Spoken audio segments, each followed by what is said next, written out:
Okay, so we are going to jump back into our coverage over A.X.E Judgment Day, and we actually pick up with part 9 of our coverage. Now, the first chapter is going to come from A.X.E Judgment Day number 5 of the main series. Now remember, at the end of our last video, well, the world had been judged, and right now the world is about to get destroyed by the Celestial, who believes that this world is a failure. And so right now you have people just trying to live out their final moment. You have some folks just staying home with their family. You have some folks out there just causing riots or just going crazy, and you have some folks saying, you know what, we deserve to die. You have many different folks doing many different things when it comes to the idea that the earth is about to be destroyed. But we then pick up with a character known as Jada. Now, when it comes to Jada, she's just a regular person, but she's one of the few people that has survived the first few attacks of the Celestial. And so we see her just walking down the street with 2 coffees, and she runs into Steve Rogers. Now, this is Steve Rogers right now, technically broken. And what I mean by that, he was the first person to be judged by the Celestial, and he of course got a thumbs down. And the reason why, because he has been trying for many years to lead the world, or just America, in a better direction. Unfortunately, he could not accomplish that goal, and so he failed when it came to his judgment. Now, he still tried to make the world believe that everything is going to be a-okay, except every single person that was around him was wiped out by the Celestial blast. Now, he got lucky because he hid behind his shield, but the people around him were all killed off just like that. And so this is Jada realizing that when it comes to Steve Rogers, he is somebody who is technically broken, but at the same time, he hates the idea of giving up. And so he still has some kind of hope in the idea the world could be saved. Now, that is when you have Nightcrawler appear.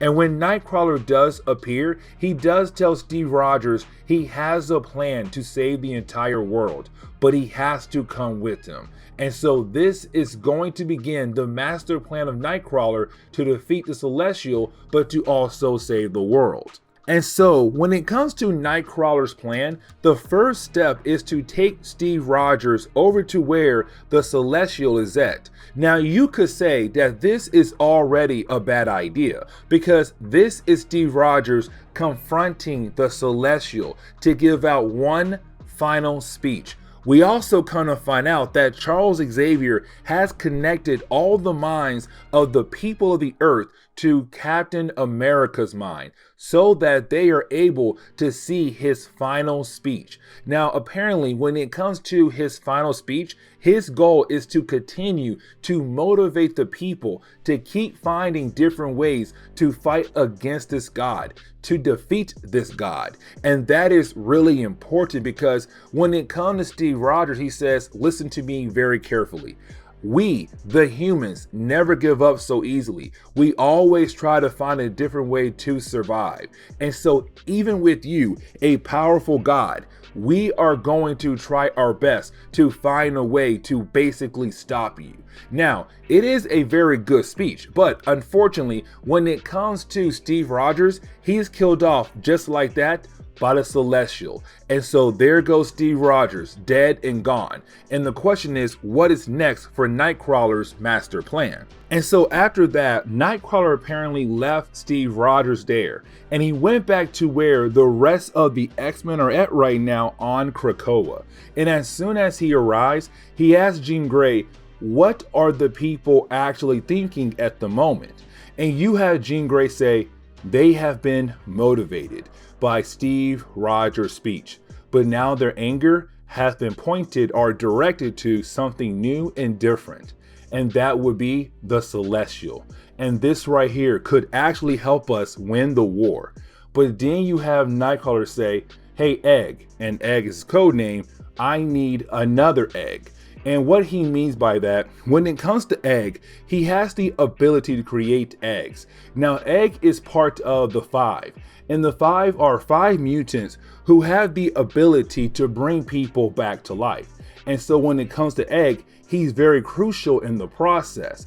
But apparently what Nightcrawler is saying is that when it comes to egg, he needs to make a bunch of eggs for some kind of special part of his plan. And so then we see a meeting going on between the Eternals, the Avengers, and also the X-Men. Now, when it comes to this meeting, it's really more about the idea of how to bring down this Celestial. Now, they're going back to their original game plan. There's a part inside of Celestial. If they are able to get rid of that part, they should be able to shut it down. The problem is, once they do that, the Celestial is going to explode, killing off millions of people in nearby areas. And so what our heroes are trying to do is to find a way to evacuate all those nearby areas and then go after that part that's inside the Celestial.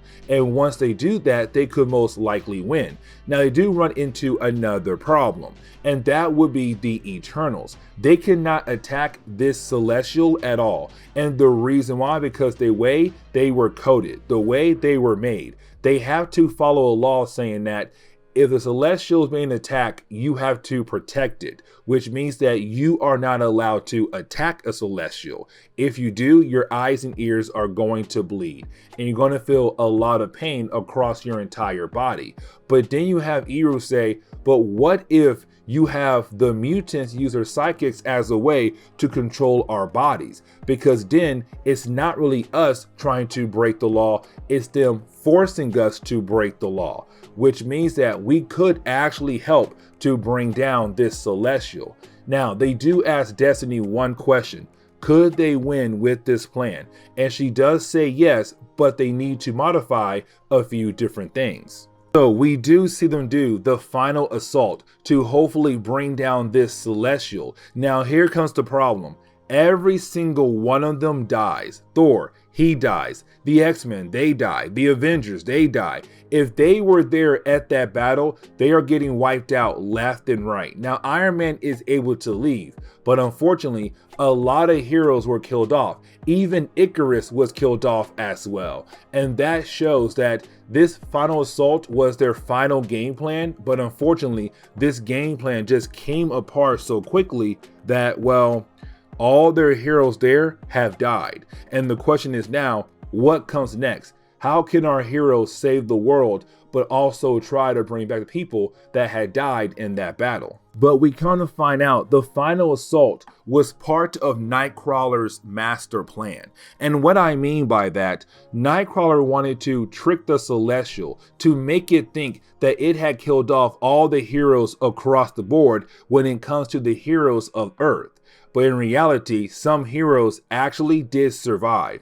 And let's not forget that Nightcrawler did ask Egg to make him a bunch of eggs. And the reason why? To bring back certain people that had died in that battle, the final assault. Because now you had a Celestial thinking it won. All the heroes are dead, but now this group right here will be able to sneak inside the Celestial to hopefully bring it down once and for all. The problem is though, as soon as they get inside, well then they realize they could most likely die now because the Celestial knows they're inside its body. It's going to try its best to get rid of them so that it is able to wipe out this world. But that is the moment you have Jean Grey say, we need our leader. We need the guy who could tell us how to win this war.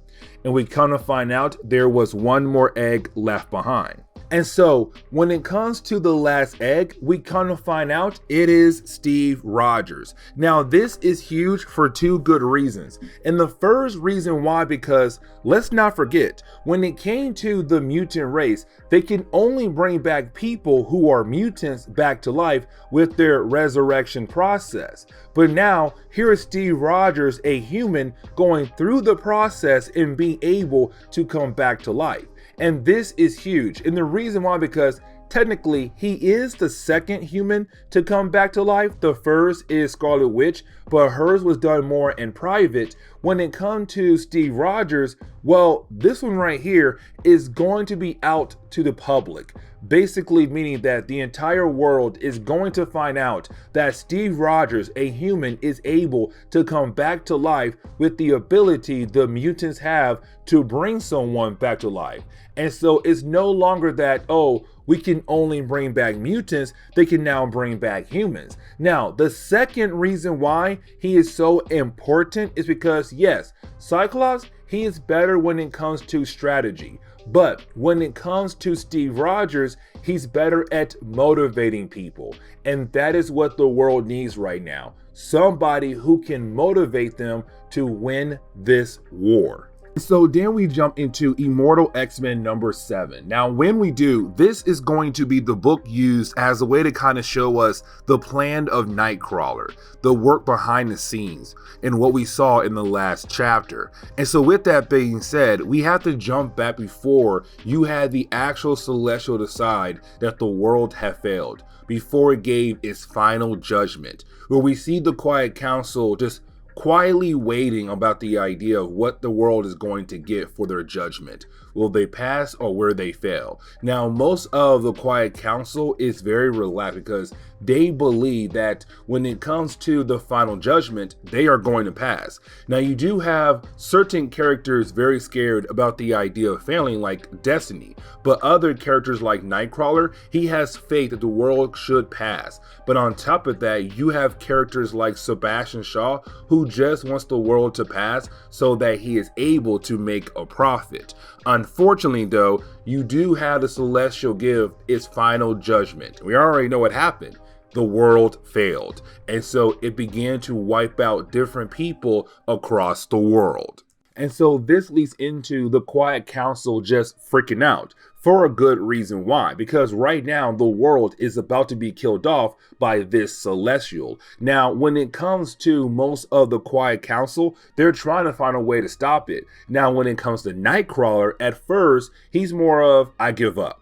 But didn't realize that no, there's always a chance to save the world. And that goes back into the idea that when it comes to Nightcrawler, he always has faith when it comes to things getting better. And so right now it's him saying, I still have faith the world can be saved. We just have to work together here to hopefully save the world. And so with him having that faith, he looks at Destiny and realizes that she could actually help save the world. And we have to remember that when it comes to Destiny, she has the ability to see multiple versions of the future. Now, with that being said, when she does look at these different versions of the future, she's always wondering what could happen that could lead into that particular future. But at the same time, though, when she does look into the future, we have to remember that the things she sees are not always going to be for sure to happen. And so most times it's just a possibility that those things could happen down the road. Except if they are farther away, they most likely become just possibilities. But if they're closer to the present day, then most likely those things could happen. And so this is Nightcrawler saying, I need you to go ahead and look at the different futures. Now, with that being said, I want you to find the one that where we are able to win. And on top of that, I want you to kind of dive deep into that timeline because she's able to do that. But for her to do that, she has to find different nexus points to kind of use as a way to guide her through a timeline to figure out how this timeline is going to end in this one particular way. And so once she's able to find a way where they do win, this begins Nightcrawler's plan onto saving the world. And so this begins the process of Nightcrawler's plan. Now remember, when it came to his plan, the first person he had to see, well, that was Steve Rogers. Now we already know that the reason why when it came to Steve Rogers, he was used as a way to motivate people. But we come to find out the real reason why they had to have Steve Rogers to motivate people. And the reason why, because Destiny told Nightcrawler that if they're going to win this battle, they got to get everybody across the world on the same page to take their hatred, their anger, their fear, and take it and turn it towards the Celestial. And if we're able to do that, we have the best shot of winning. And the best person to kind of motivate people, to have folks work together, is Steve Rogers. And so that is why Nightcrawler had grabbed Steve Rogers and then took him in front of the Celestial. That is why Charles Xavier used his abilities to connect the minds of everybody across the world to Steve Rogers, to get everybody motivated. Now there is another reason why, because they needed a blood sample from Captain America. We already know why, so that they are able to bring him back to life right after he died when it came to going up against the Celestial. And we come to find out that there was part of the plan that scared Destiny so much. And we come to find out what that part was. Well, that part was the death of all the people, all the heroes who tried their best to do a final assault against the Celestial. And they all were killed off just like that, as we saw in our last chapter. Now, let's not forget, when it came to the final assault, it was used as a way to trick the Celestial, to make it think it did wipe out all the heroes across the board, to not find out there are still some heroes who are working out there who are trying to find a way to stop this mess, to stop the world from being destroyed.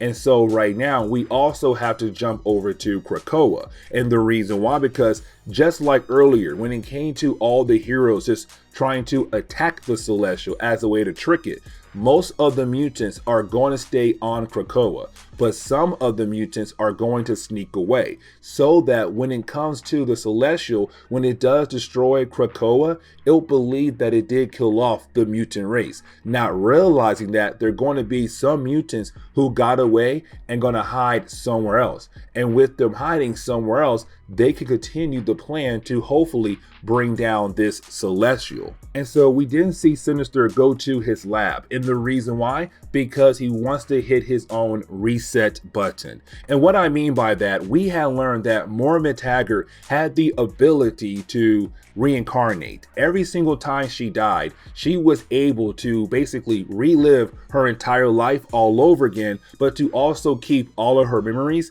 from her past lives. And so she was technically a reset button. When it came to Mr. Sinister, he made clones of her so that he has his own personal reset button. If things don't go the way he wants them to go, he would basically download memories into one of his clones of Moira Taggart, kill that clone, and all those things he had downloaded into the mind of the clone will go back into the reincarnated version of Moira Taggart in the next life. And so then he'll be able to kind of rework how a timeline should go in his own image. He had his own personal reset button, and he's wondering if he should hit the reset button right now. But then he says, you know what? No, I'm stopped. Let's see how things work out for us. Now, we are going to skip over the idea of the return of Steve Rogers. We already saw that happen at the end of the last chapter. Well, we come to find out there is another part to Kurt's plan, to Nightcrawler's plan. And we come to find out that plan is Moira Taggart. Now remember, Moira Taggart was a mutant. She had the ability to reincarnate. But when it came to Forge, he made her a human. And so unfortunately, she is unable to die and come back to life like she would with her mutant ability. And so if she dies, well, this time she'll just stay dead. Now recently, she had joined A.X.E, and the reason why? To help them go ahead and bring down the mutant race. She believes the mutant race is basically a disease. Either way, when it comes to Kurt or Nightcrawler, he realized that Moira Taggart has the ability to find a way to save the world, to actually bring down this Celestial. The only thing is, he has to convince her to help out the mutant race, the race she hates so much right now. And so you have Nightcrawler just constantly trying to teleport into the main base of A.X.E, except every single time he does that, he's killed off by Nimrod. But the thing is, when it comes to the X-Men, let's not forget, they are able to bring you back to life. And when they do, they download your memories every single time you come back to life. And so every single time Nightcrawler dies, he's able to remember a small piece of the base of A.X.E. And so once he's able to die and come back to life many times, get an idea of how the place looks, he's able to teleport in, get past Nimrod, get close to Mohamed Tagger, and kidnap her. And basically says, you are the key to save the world, but you have to work alongside the race that you hate so much. Of course, the mutant race. But she realized that she has no choice because Nightcrawler tells her, hey, when it comes to your base, it's going to be wiped out in 20 seconds. And as soon as her and him leave that base, it does get wiped out. And so she does believe now the Celestial is going to kill off the entire human race. And so if she wants to live, she has no choice but to work alongside the mutant race. So that is when we jump into A.X.E Judgment Day, Deaths to the Mutants #3.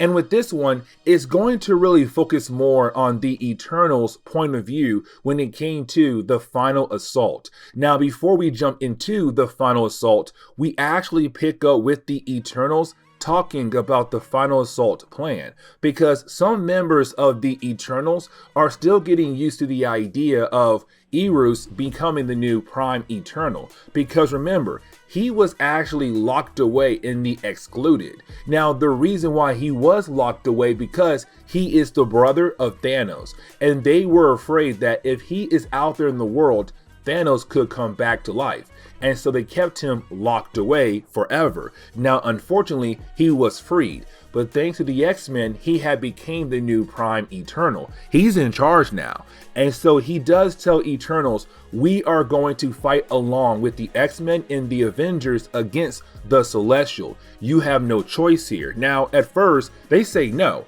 And the reason why, because the big rule that Eternals must always protect Celestials. And so if they try to attack this Celestial, they're going to have their eyes and ears bleeding. They're going to feel serious pain across their entire body. Except that is the moment you have Eru say, don't worry, because when it comes to the X-Men, what they are going to do is control your body to make you fight against this Celestial. And so technically, it's not you breaking the law, it's them making you break the law, so that you're able to help them fight against this Celestial. So that is when we jump into the idea of the Eternals fighting alongside with the X-Men, but also the Avengers as well. And we already know what happened when it came to the final assault. They lost the battle. They all got wiped out. Now, in reality, the reason why they did the final assault was to trick the Celestial to believe